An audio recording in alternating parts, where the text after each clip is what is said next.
judeus, né, nascidos lá no judaísmo, podiam participar, era a parte mais externa do templo, o chamado Pátio dos Gentios. Havia um segundo espaço, que era o lugar considerado santo, onde as pessoas iam até o sacerdote e podiam lá fazer as suas ofertas, entregar o seu sacrifício e tal. Então, era um espaço privilegiado para os judeus, para os piedosos. E havia um terceiro espaço, que era considerado o Santo dos Santos. Nesse lugar, apenas o sumo sacerdote podia entrar, e ele podia entrar apenas uma vez no ano. Então, essa tríplice divisão, ela era representativa lá do tempo da época de Jesus, por exemplo, e os rabinos, pensando aí na importância de cada um desses livros que Salomão escreveu, eles chegaram a fazer a seguinte comparação.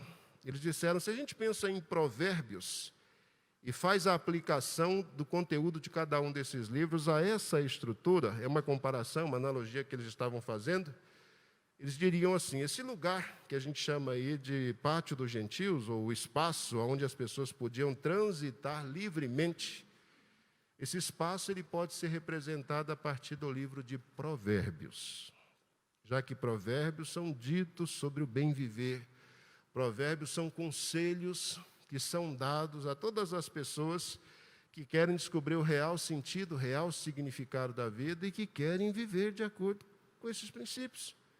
Então, Salomão disse, os judeus lá, os sábios, disseram, o livro de Provérbios, ele se equipararia a esse Pátio dos Gentios, porque todos têm acesso a ele. À medida que você faz a leitura desse livro, todo mundo, indistintamente, consegue discernir com clareza os conselhos que são dados ali, e que são dados de modo muito claro. Aí eles disseram, agora, quando a gente pensa no lugar santo, que era o lugar dos piedosos, daqueles que iam oferecer os seus sacrifícios, a gente precisa pensar no livro de Eclesiastes. Eclesiastes não é um livro que qualquer pessoa acessa de qualquer maneira. Precisa ter maturidade, um pouco mais de maturidade, para ler, para entender a experiência do escritor, para entender os conselhos que ele dá, para perceber as angústias, as frustrações que ele viveu, para ver a importância disso, para finalmente perceber a lição que ele quer trazer a partir do seu próprio exemplo. Então, os sábios diziam, o livro de Eclesiastes é um livro que exige já um pouco mais de maturidade. Tem que ter, assim, mais atenção, tem que estar um pouco mais voltado para entender a mensagem, a importância dele. E aí eles disseram, agora quando a gente pensa no Santo dos Santos, aí o livro de Eclesiastes, o livro de Cantares, é que ocupa esse espaço. O livro de Cantares, ele seria a representação do Santo dos Santos. Diferentes rabinos chegaram a dizer que se fosse possível dizer que um livro do Antigo Testamento é mais sagrado do que os outros, eles chegaram a dizer o livro de Cantares é o livro mais sagrado que existe nas Escrituras, se fosse possível fazer esse tipo de distinção. E aí olha a reflexão que eles fazem. Santo dos Santos é um lugar em que apenas uma pessoa pode acessar. Santo dos Santos é o lugar da presença de Deus. Santo dos Santos é um lugar em que poucas pessoas acessam, e que poucas pessoas acessam assim uma vez por ano. Então, o que eles estavam querendo dizer com isso é que o livro de Cantares, ele tem tantos segredos, ele tem tantos mistérios, ele tem tantas revelações de Deus, que só tem um jeito de alguém realmente apreender, eu vou usar essa expressão, mergulhar nesse livro e entender todos esses mistérios. É tirando as sandálias dos pés e reconhecendo que o terreno em que você está pisando é terreno santo. Terra Santa. Toda a Escritura é Terra Santa. É palavra de Deus revelada e essa deve ser a posição que quem lê Bíblia com a intenção de compreendê-la precisa assumir diante de Deus. Reconhecer que é a palavra de Deus, reconhecer que é a revelação de Deus e que diante dessa verdade que nós estamos sendo expostos à palavra ou à revelação, nós precisamos baixar toda a guarda, nós precisamos de fato abrir os nossos corações para escutar, para ouvir o que Deus realmente tem a dizer a nós.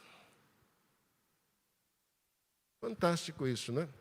Talvez você nunca tenha lido o livro de Cantares e, de repente, depois que eu disse esse tanto de coisa, você vai ler e vai dizer, gente, o que será que tem esse livro? Só tem 8 capítulos, que causou assim tanta frenesi, que desde proibição de lê-lo até colocá-lo aí num estágio em que ele é considerado o mais sagrado de todos os livros do Antigo Testamento. O que esse livro tem de tão extraordinário? O que esse livro tem de tão especial? Ele não tem absolutamente nada de tão extraordinário, de tão especial. O que acontece desse livro, e que faz desse livro um livro singular nas Sagradas Escrituras, tanto no Antigo quanto no Novo Testamento, é que esse é o único livro que é escrito na Bíblia, com o propósito, com a finalidade de falar a respeito da beleza do real amor conjugal. Esse é o objetivo, é o propósito desse livro. Falar sobre a beleza do real amor conjugal, do puro amor conjugal. E por que isso causou e causa hoje ainda muito estranhamento nas pessoas? Porque, infelizmente, quando a gente fala de amor conjugal, eu vou traduzir isso, amor conjugal é igual a sexo no casamento. É isso que é amor conjugal. É sexo no casamento. Esse livro causou muita estranheza durante a história do judaísmo, história da igreja, e continua causando estranheza em muitos espaços. Porque, infelizmente, falar sobre sexo, ou falar sobre sexualidade na igreja, isso continua sendo tabu. Infelizmente, o judaísmo e o próprio cristianismo, durante a sua história, acabou criando uma imagem demonizadora do sexo. Sexo como sendo algo demoníaco, sexo como sendo algo que ofende a Deus, sexo como sendo algo que leva as pessoas à tentação, à queda, à ruína, ao fracasso. Infelizmente, o judaísmo e o cristianismo, durante a história, eles demonizaram o sexo, demonizaram a relação sexual de tal maneira, de tal forma, que quando alguém começa a ler o livro de Cantares, vai lá para o capítulo 6 e começa a observar como a amada, tem 3 personagens aqui, o amado, Salomão, a amada, que é chamada lá no capítulo 6 de Sulamita, e depois as damas, as filhas de Jerusalém, que aqui e ali apresentam uma fala. Quando alguém começa a ler o capítulo 6 de Cantares, começa a ler clamando o sangue, não é? O sangue de Jesus tem poder, mas está lendo. Salomão está dizendo, os teus olhos são como o sangue de Jesus tem poder. O seu cabelo, o sangue de Jesus tem poder. As suas bochechas, o sangue de Jesus tem poder. O seu pescoço, o sangue de Jesus tem poder.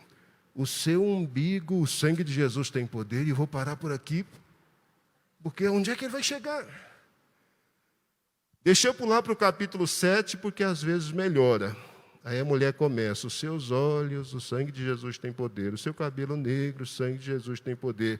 O seu pescoço, o sangue de Jesus tem poder. Suas espádulas, o sangue de Jesus tem poder. As suas pernas, o sangue do Cordeiro. Imoralidade na Bíblia, que é isso? Eu não sabia que a Bíblia, ela descrevia cenas obscenas. Fala dos seios da mulher. Fala de forma clara, assim, o cara não tem vergonha de falar que os seios dela são lindos. Por que por muito tempo Cantares se tornou um livro fechado nas Escrituras? Exatamente por isso. Porque, infelizmente, nós nos esquecemos que, diferente daquilo que o judaísmo pregou, diferente daquilo que a igreja por muito tempo pregou, quando a questão é sexo, é ato conjugal, é sexualidade, diferente daquilo que historicamente foi anunciado, a Escritura Sagrada diz que Deus criou o homem, diz que Deus criou a mulher, E diz que Deus os abençoou, e uma das maneiras de abençoá-los foi dizendo para eles: tenham relações sexuais. Deus disse isso. Ah, pastor, não vi isso lá no Gênesis, não. Onde é que está escrito isso? Crescei, multiplicai e enchei a terra. A primeira das grandes bênçãos que Deus ministra ao casal, depois de homem e de mulher terem sido criados e terem sido unidos diante de Deus em santo matrimônio, a primeira das bênçãos de Deus concedidas ao casal, e talvez a bênção mais preciosa de um matrimônio, de um casamento, foi exatamente a bênção da relação sexual. A relação sexual ela é tão importante. E não só importante, mas ela é tão mística. Que a Bíblia diz que quando isso acontece, quando o homem e a mulher se unem numa relação sexual, eles já deixam de ser duas pessoas, tornam-se uma única pessoa. Por que que o livro de Cantares, por muito tempo, foi esquecido, foi ignorado, as pessoas fizeram de conta que ele não existe, as pessoas saltaram-no durante os seus processos de leitura? É porque, consciente ou inconscientemente, a gente sempre colocou na cabeça que sexo é pecado, que sexo é mau, que sexo é ruim, que a gente faz sexo porque não aguenta, e a Bíblia diz que é melhor você se casar do que abrasar, é melhor assumir um casamento para ter assim uma possibilidade de viver legitimamente a sua sexualidade, do que viver isso de forma atrapalhada, desengonçada. Mas que, infelizmente, a questão do desejo sexual para o homem ou para a mulher, isso é só um peso, isso é só um fardo. Um peso ou um fardo pesado demais que a gente precisa carregar a duras penas. Mas que o tempo todo a gente tem que estar pedindo a Deus que tenha piedade, que tenha misericórdia de nós, não é? Porque senão a gente se perde nessa caminhada. Você já ouviu falar disso? Santidade do sexo. É isso que Cantares apresenta para a gente.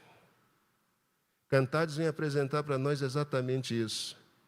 Aquilo que o pecado desvirtuou, e o pecado desvirtuou a questão da sexualidade, a questão do relacionamento sexual. Aquilo que o pecado desvirtuou, trazendo exageros, trazendo quebra de compromisso, trazendo culpa, trazendo descontrole.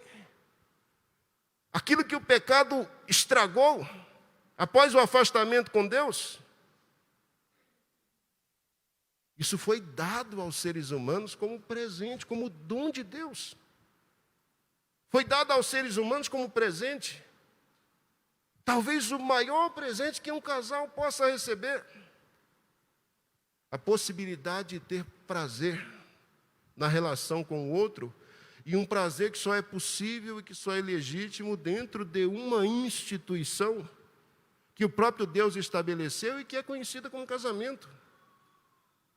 Por isso que o propósito maior do livro de Cantares é falar da beleza do puro amor conjugal. Da beleza de um amor puro que acontece dentro dessa relação matrimonial. O primeiro versículo de Cantares diz que esses são cânticos dos cânticos de Salomão. Quando a gente lê, por exemplo, o primeiro livro dos Reis, capítulo 4, versículo 32, o escritor vai dizer para a gente que Salomão escreveu muitos provérbios. E diz assim para a gente, ele escreveu 1005 cânticos. 1005 cânticos. Desses 1005 cânticos que Salomão escreveu, a gente só conhece um, que é esse livro que nós denominamos aqui como Cantares. Agora, olha que coisa extraordinária. O livro de Cantares começa dizendo assim, Cântico dos Cânticos de Salomão.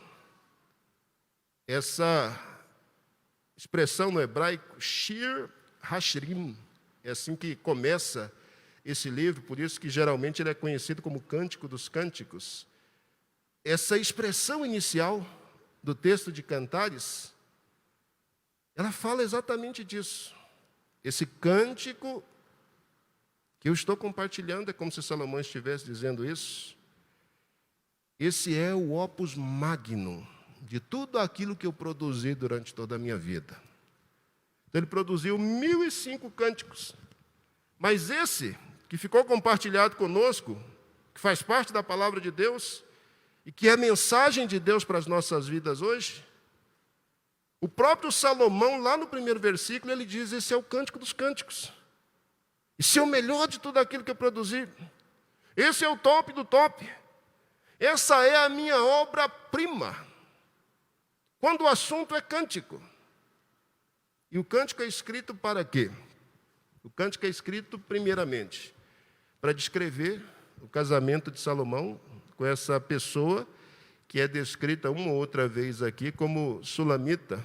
Possivelmente esse não seja o nome da pessoa, seja só uma designação do lugar onde essa pessoa viveu, como a gente tinha midianitas, amonitas, que eram expressões utilizadas para referir-se a determinadas localidades. Possivelmente essa expressão ela seja uma designação de algum lugar, do lugar onde essa pessoa viveu, sulamita, e não necessariamente o nome dessa pessoa. Mas o livro é escrito para isso. O livro é escrito para descrever o momento em que Salomão conhece essa garota, que aparece aí como sulamita, o momento em que esse encontro acontece. Salomão ele vai visitar uma de suas muitas vinhas, e lá ele vê uma pastora, ele vê uma mulher trabalhando lá nas suas vinhas e tal. A própria mulher vai se descrevendo lá no capítulo 1, no capítulo 2, era uma mulher morena, queimada do sol, mas mesmo assim muito bela e tal. Um empregado qualquer. Salomão, por algum motivo, se apaixona, se afeiçoa a essa funcionária dele, a essa empregada. Aparentemente, ele se disfarça de pastor para ter um primeiro contato com ela. Há uma fuga dessa sulamita a esses avanços, né, desse pastor. Mas, no final das contas, a menina também se apaixona por ele. Depois a menina descobre que ele é o rei. Acontece situações, relatos a partir do capítulo 3 e 4, onde o matrimônio efetivamente acontece. Salomão declara o seu amor por ela e eles acabam se casando. Então, o livro de Cantares é um livro que conta de forma poética esse momento em que Salomão se encontra com essa menina, se apaixona por ela, faz lá os seus galanteios, né? Enamora-se dela e depois estabelece esse relacionamento, casa-se com ela e, no final das contas, o livro, os últimos versículos vão tratar exatamente disso. Agora, a beleza de toda essa descrição que aparece no livro, e obviamente que o livro, como ele é escrito depois que as coisas acontecem, então ele já descreve um momento posterior. Salomão já se casou com essa pessoa, a gente não conhece nada mais da história dela, a não ser aquilo que está escrito aí no livro de Cantares. Mas, novamente, à medida que a gente vai lendo o texto, aí nós percebemos como essa menina de fato se apaixonou por ele, como ele de fato se apaixonou por ela, como pessoas vão entrando durante a trama para reforçar esse amor que existe entre o casal. O livro é belíssimo, belíssimo, belíssimo, belíssimo. Se você nunca leu Cantares, eu quero recomendar a você, faça isso nessa semana. Se você já leu, leia de novo. Se não tiver lido recentemente, alguém hoje me abordou ali embaixo e disse que já fez a leitura do texto todo antes de vir, então a pessoa está com o texto assim na ponta da língua, está bem afiado, né? Mas se você não fez isso, leia o texto. Mas leia o texto com atenção, leia o texto prestando atenção nos detalhes. Leia o texto observando as diferentes expressões de amor que o amado tem em relação à sua amada, que a amada tem em relação ao seu amado. Leia prestando atenção nos detalhes. Agora, um conselho que eu dou particularmente aos casados. Não use a poesia salomônica para tentar impressionar sua esposa, porque, como diz a meninada, pode dar ruim, né? pode não funcionar. De repente, você nunca leu Cantares, mas você achou tão boa essa ideia que eu disse aqui, que isso aqui é expressão de amor, que tudo que aparece aqui é o amado mostrando que está apaixonado por ela, e ela que está apaixonada por ele. E, de repente, você decide, eu vou decorar um versículo de Cantares para minha esposa. E aí você vai lá em Cantares, capítulo 1, e fica pensando, o que eu poderia dizer para minha esposa assim, que ela ficaria encantada, né? Porque, aparentemente, de tudo que eu estou lendo aqui é lindo. Aí você vai lá no capítulo 1, versículo 9, e decora isso aqui para dizer para sua esposa naquela noite romântica com flores. As éguas dos carros de Faraó te comparo, ó amiga minha. Perdeu o freguês, né? Se levou flores, se acendeu velas, se tinha jantar programado, se as coisas já estavam assim, tudo muito bem organizadas. E você começou por aí, antes disso eu quero declamar para você uma poesia, ela até assusta, não é? Diz, que isso? Ele nunca disse nada de gentil ou de romântico, vai ser agora pela primeira vez, ela fica bem atenta, e você vem com essa conversa, né? As éguas de Faraó, te comparo, ó amada minha. Até você explicar para ela que você veio na escola bíblica, que estudou o livro de Cantares, que Cantares fala sobre o amor, e que essa era uma expressão na época de Salomão, de dizer para alguém que amava alguém. Até dizer isso já foi burdoado demais, já é tarde, já perdeu o clima. Isso não faz sentido para a gente hoje, mas para a época de Salomão fazia. Os cavalos, particularmente os cavalos egípcios, eles eram muito valorizados e admirados pela força que eles tinham, pela beleza que eles tinham e pelo fato de eles serem ornamentados.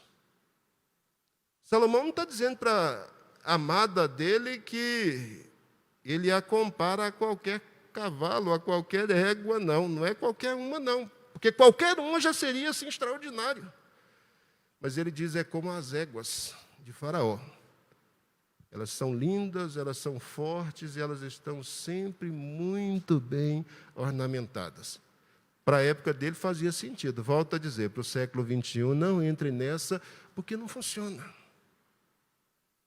Então, leia o livro, prestando atenção nisso, percebendo isso. O livro é a descrição da paixão de alguém, é a descrição do enamoramento de alguém, é a descrição do casamento de alguém, é a descrição da intimidade que acontece dentro do casamento, que acontece dentro do matrimônio.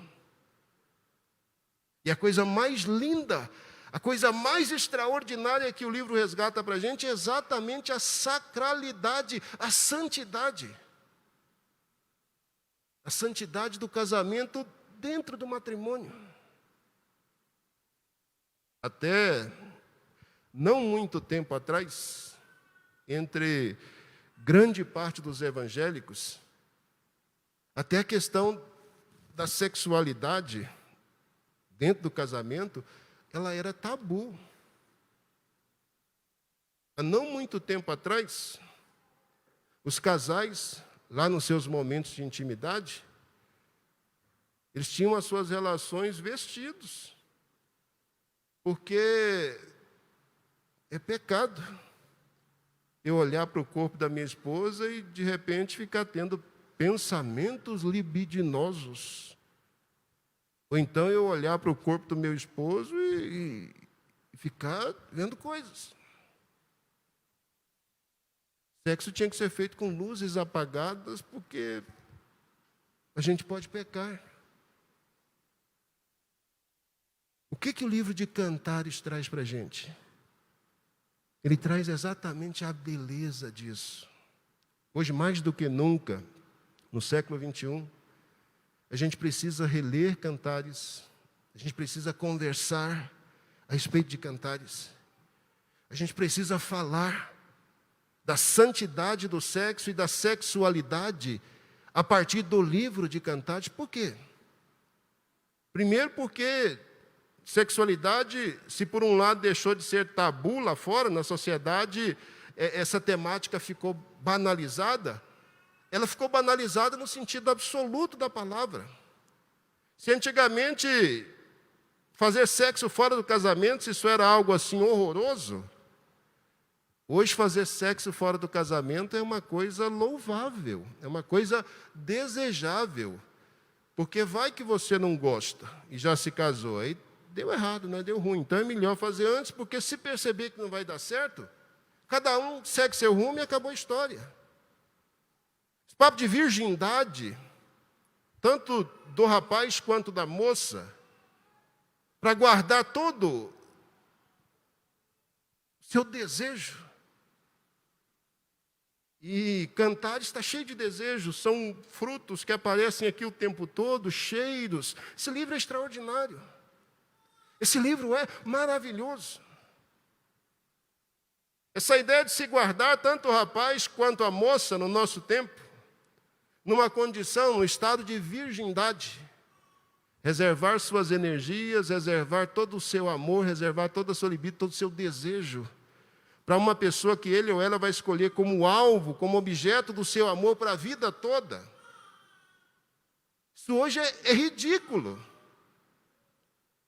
Para o mundo lá fora já é ridículo há muito tempo. Mas isso está se tornando ridículo dentro das igrejas. De maneira que se você ouve um pastor como eu dizendo essas coisas, você já olha para o cabelo, para a barba e diz, já sei porque está falando isso, né? Ele é da década passada, do século passado e do milênio passado. Então tem muito tempo que esse cara está surfando aí na vida.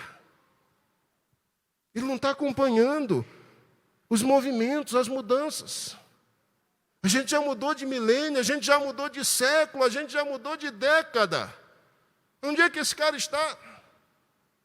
Bom, estou aqui agora, falando com vocês, e eu estou falando a partir de uma palavra de um Deus que é o mesmo ontem, hoje e eternamente. De um Deus que no século XXI, no século XX, no século XIX, no século XVIII, no século XV, no século XII, no século X, no século I, no século 50, Ele vai ser o mesmo Deus. E a palavra dele será a mesma. Só existe uma maneira de nós desfrutarmos e desfrutarmos com legitimidade, desfrutarmos com toda a intensidade do dom da sexualidade. E a sexualidade é um dom que Deus te deu, do dom da sexualidade. E essa possibilidade é dentro dos limites que Deus estabeleceu, que são os limites de um casamento monogâmico entre um homem e uma mulher. É isso que Cantar está dizendo para a gente. É isso que esse livro mostra, é isso que esse texto traz.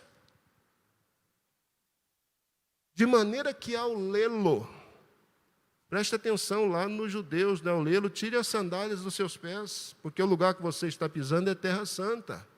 Ao lê-lo, desarme-se de todos os seus conceitos ou preconceitos e vá para as Escrituras escutando o que é que Deus tem a dizer a respeito dessa área tão importante das nossas vidas, que é a sexualidade. O livro, ele fala de amor. Eu li para vocês aqui os versículos de 5 a 8. Quem é esta que sobe do deserto e vem encostada tão aprazivelmente ao seu amado? Aqui a gente tem a figura de um casal, né? Um casal que vem caminhando, que vem abraçado, vem encostada tão aprazivelmente ao seu amado. Eu fico pensando aqui num casalzinho de namorado muito apaixonado assim daquele tanto que não dá conta de viver um momento sem o outro. Aí ele fala aqui, possivelmente, do lugar onde ele conheceu essa menina, debaixo de uma macieira, te despertei e tal. Mas verso 6. Aqui a gente tem um pedido que essa menina faz, essa amada, faz ao seu amado. E esse pedido aqui mostra, primeiro, o que é matrimônio, a seriedade do matrimônio, e por que o matrimônio é o único lugar autorizado pelas Escrituras, para a gente poder desfrutar da forma mais abundante e mais plena possível do dom da sexualidade que todos nós temos. Olha, o que nós temos aí no versículo 6? Põe-me como selo sobre o teu coração, como selo sobre o teu braço. Esse selo, ou esse sinete, fala aí de um lugar de importância e de autoridade. Eu quero ser o sinete, eu quero ser o selo sobre o seu coração, o selo tatuado no seu braço. E ela diz assim, porque o amor é forte como a morte. O que ela quer dizer com isso? O amor é forte como a morte. O que ela quer dizer com isso é que a única coisa que importa, de fato, de verdade, numa relação, e é por isso que ela está dizendo para ele, me coloca aí como selo, no teu coração e no teu braço. A única coisa que realmente importa numa relação é o verdadeiro amor. Falar assim que o amor é forte como a morte, é pensar, por exemplo, na morte como única realidade. Única realidade da qual ninguém pode fugir. A morte é a única realidade da qual ninguém pode fugir. A gente pode driblar durante a nossa vida, a nossa existência, uma série de coisas. Mas quando a gente fala em morte, não. A morte é a única realidade da qual ninguém pode fugir. Então a morte é certa. A gente sabe disso. A única certeza que nós temos enquanto vivos é que vamos morrer. Quando a menina diz para Salomão que o amor é forte como a morte, o que ela quer dizer é isso. É que o matrimônio só se estrutura, o matrimônio só se estabelece de fato, de verdade, quando existe amor. Quando o verdadeiro amor está presente. É esse verdadeiro amor, não paixão, não mero sentimento de simpatia pelo outro, mas esse verdadeiro amor, que depois Paulo vai descrever lá na carta aos Coríntios, né? Paulo faz lá todo um discurso para falar sobre o que é o amor, quais são as qualidades dele. Aqui a menina está dizendo, me coloca aí como selo no teu coração, como selo no teu braço, porque o amor é forte como a morte. E aí ela diz, e duro como a sepultura é os ciúmes. Quando a gente faz compromisso com uma outra pessoa, no matrimônio, a gente precisa estar disposto a amar essa pessoa. E ela diz que duas coisas vão caminhar juntas, o amor e os ciúmes. Amor e ciúmes. Ciúmes é bom. Tem gente que acha que ciúmes é do diabo, né? Sangue do cordeiro, porque ciúmes é coisa de Satanás. Não, ciúmes é bom. Mas esses ciúmes que ela está colocando aqui, não é um ciúme doentio. Aquela coisa assim de achar que o outro é posse, no sentido de que quer controlar, no sentido de que... Não é esse tipo de ciúmes. Esse ciúmes que ela está colocando aqui é de fato zelo. Esse desejo de realmente ter o outro para si. E esse desejo que o outro de fato compreenda que nessa relação entre marido e mulher, um de fato pertence ao outro. O amor é forte como a morte. Então, só o amor, de fato, ele pode sustentar um matrimônio. E ele é duro.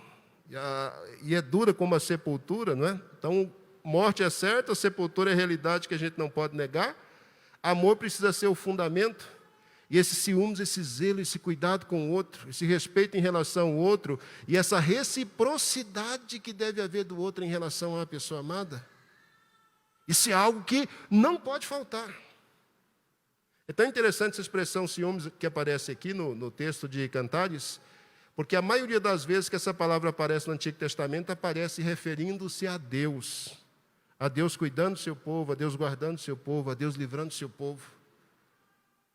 Esses ciúmes no sentido de zelar, de cuidar, de querer ter o bem-amado do seu lado. Ela continua, as muitas águas não podem apagar esse amor, nem os rios afogá-lo. Ainda que alguém desse toda a fazenda de sua causa por causa deste amor, certamente a desprezariam. Esse amor não se compra. E esse amor não se mata. Esse amor é um presente, esse amor é um dom de Deus. Esse amor é um presente. Esse amor é um dom que Deus concede ao homem, que Deus concede à mulher, quando eles se enamoram e assumem um compromisso de viver juntos. Assumem um compromisso do matrimônio. Tem 2 versículos aqui em Cantares que são muito importantes para mostrar essa reciprocidade que eu estou compartilhando com vocês. Olha o capítulo 2, versículo 16 de Cantares. 2,16 de Cantares. Olha o que está escrito aí. Capítulo 2, versículo de número 16. Olha o que a Sulamita diz. Ela diz assim, ó. O meu amado é meu. É uma declaração de posse. O meu amado é meu e eu sou dele. Ela tem convicção disso. Meu amado é meu e eu sou dele. Aí ela continua. Ele apacenta o seu rebanho entre os lírios. Agora vai lá para o capítulo 6. Versículo 3. Olha o que ela diz aí, ó. Eu sou do meu amado, e o meu amado é meu. O primeiro discurso pareceu o discurso de uma mulher ciumenta, não é? Meu amado é meu. Acabou a história. Mas o texto continua, e eu sou do meu amado. Essa reciprocidade existe. Agora, pela segunda vez, ela fala a respeito dessa relação e ela diz, eu sou do meu amado. E o meu amado é meu. Viu que coisa linda? Percebe? A importância desse compromisso matrimonial. Para que esse espaço matrimônio seja o espaço adequado, onde o dom da sexualidade possa ser desfrutado e desfrutado assim da forma mais ampla possível. Tem 3 conselhos, é um conselho só, mas aparece por 3 vezes aqui no livro, e quando a gente tem alguma coisa que aparece na Escritura de forma repetida, particularmente num livro, é coisa para a gente prestar atenção. Uma vez o Senhor disse, 2 repetiu, então preste atenção.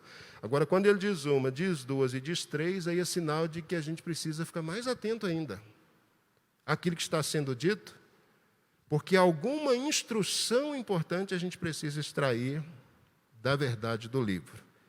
Eu quero que você volte a sua Bíblia aí no capítulo 2, versículo 7. Aqui nós temos uma fala da amada. Olha o que ela diz aqui, ó. 2,7. Conjuro-vos, ó filhas de Jerusalém, as damas ou as donzelas que certamente a acompanhavam ali, pelas gazelas e cervas do campo, que não acordeis, nem desperteis o meu amor até que queira. Quando a gente lê isso aqui, a impressão que se tem é que o amado deve estar dormindo e que a recomendação é não faça barulho, deixe ele dormir até a hora que ele quiser. Mas ela não está dizendo para as meninas não acordarem nem despertarem o seu amado. Ela está dizendo para as meninas não acordarem nem despertarem o seu amor, até que queira. O que isso aqui significa? Isso aqui quer dizer para a gente, e aí eu vou voltar novamente para a importância da virgindade de um rapaz, para a importância da virgindade de uma moça, para a importância do matrimônio como espaço estabelecido por Deus para que alguém desfrute de forma legítima e plena do dom da sexualidade que todo mundo tem. Isso aqui, em outras palavras, está dizendo que cada coisa tem o seu tempo certo. Não acorde nem desperte o amor até que ele queira, em outras palavras, significa não apresse o passo. O amor ele vai brotar, o amor ele vai surgir, o amor ele vai aparecer no tempo certo. Pais e mães hoje são muito preocupados com esse negócio, né? Se a menina tiver 13 anos e não tiver encantada com algum rapaz, ou se o menino tiver 13 anos e não tiver encantado com a menina, já estão preocupados. Será que não vai casar? Será que vai ficar beato? Beata, não sei nem se existe mais essa expressão. No século XXI tudo muda, né? E a gente não consegue acompanhar essas mudanças ou transformações. Mas tem essa preocupação das pessoas. Querer despertar o amor. Pouco tempo a gente estava com aquela briga, né, com o nosso Ministério da Educação, porque eles estavam desejando e estão na luta aí para inserir conteúdos de ordem sexual no ensino das crianças, desde muito tenras e tal. Olha o que a Escritura está dizendo para a gente. Não acorde nem desperte o amor, até que ele queira, até que a hora certa, a hora apropriada chegue. Nós, na condição de seres espirituais e sociais e emocionais, e etc., nós temos momentos da vida da gente em que as coisas vão acontecendo de forma natural. A psicanálise, por exemplo, vai dizer que no processo de formação de uma criança, ele chega um período que é o período da latência, né? Dos 6 ou 7 anos de idade até ali pelos 11 ou 12 anos. Essa questão da sexualidade masculina ou feminina, ela é como que apagada. E essa energia, que a gente chamaria de energia sexual, ela começa a ser investida no estudo, na educação, na socialização com outros meninos ou com outras meninas. É por isso que nessa fase menino brinca com menino, menina brinca com menina, e tem essa briguinha entre eles, porque essa questão da sexualidade, isso é como que apagado momentaneamente. Por quê? Porque isso faz parte do nosso ciclo de desenvolvimento. Agora, o que a turma estava querendo fazer? Começa isso o mais cedo possível, já vá expondo, colocando para a criança essas temáticas o mais cedo possível para a criança se definir, para a criança descobrir quem ela é. Está errado. A Escritura está dizendo para a gente, é o conselho da amada, não acorde, não desperte o amor até que ele queira. Vamos lá para o capítulo 3, versículo 5. Está aí, já estou terminando a minha fala. Capítulo 3, versículo 5. De novo. Conjuro-vos, ó filhas de Jerusalém, pelas gazelas e cervas do campo, que não acordeis nem desperteis o meu amor até que queira. Vamos lá para o capítulo 8, que foi o último capítulo que nós lemos, o capítulo que nós lemos inicialmente. Vamos para o versículo 4. Conjuro-vos, ó filhas de Jerusalém, que não acordeis, nem desperteis o meu amor até que queira. Então, Cantares. Tanto tem lição para quem é casado. Cantares é um livro que deve ser lido por casais. Marido e mulher, leiam Cantares. Se possível, leiam Cantares juntos. Imitem Cantares, porque isso é legítimo. Lê junto. Jovens, solteiros, o conselho é, se você quiser ler Cantares, não leia Cantares sozinho. Leia Cantares com um grupo de colegas, de irmãos, de amigos, para vocês conversarem a respeito do texto. Lembrando aquela máxima do judeu, não é, do tirar as sandálias dos pés, quando você fizer a leitura, fizer o estudo desse livro, para não permitir que a real intenção do livro, que é mostrar isso, que é mostrar a sacralidade do matrimônio, que é mostrar a sacralidade da relação sexual dentro dessa instituição que o próprio Deus estabeleceu, que é o matrimônio. para você não perder isso de foco e, de repente, fazer viagens que depois podem arruinar com a sua vida. Duas coisas importantes. O nome Salomão, Shlomo, é a expressão hebraica, é muito parecido com o nome da menina, Shlomita. Shlomo, Salomão, Shlomita, que é o nome da menina que aparece aqui.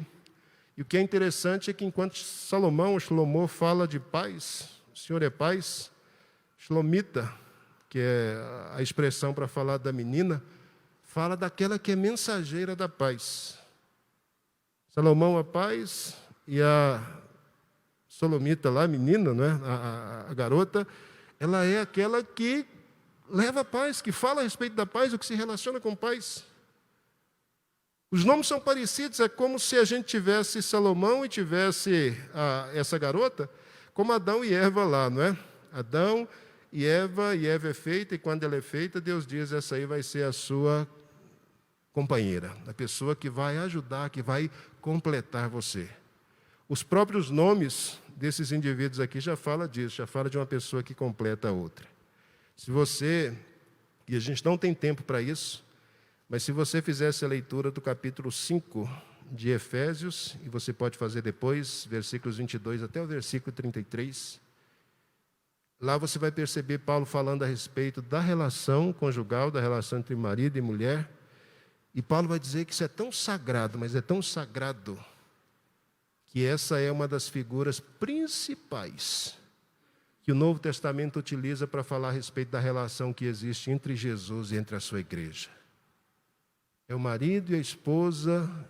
O marido, Jesus apresenta, é apresentado como sendo o marido uma figura que pode representá-lo, e a esposa, ela é uma figura que pode e deve representar a igreja. E essa relação entre os dois, ela é vista na forma mística que há entre a relação de Jesus com a sua igreja. É lindo, é fantástico, é extraordinário.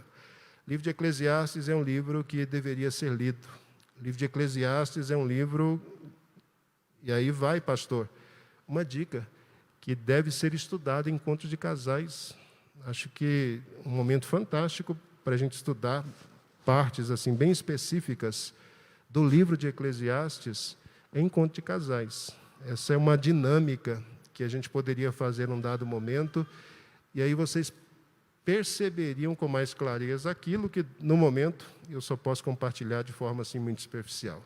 Mas Deus te ajude, Deus te abençoe, Deus nos abençoe. Eu quero que você feche os seus olhos e coloque o seu coração diante do Senhor nesse momento, pedindo a Ele que te ajude, pedindo a Ele que te abençoe, pedindo a Ele que te dê graça, graça suficiente, graça necessária para compreender as verdades da Escritura.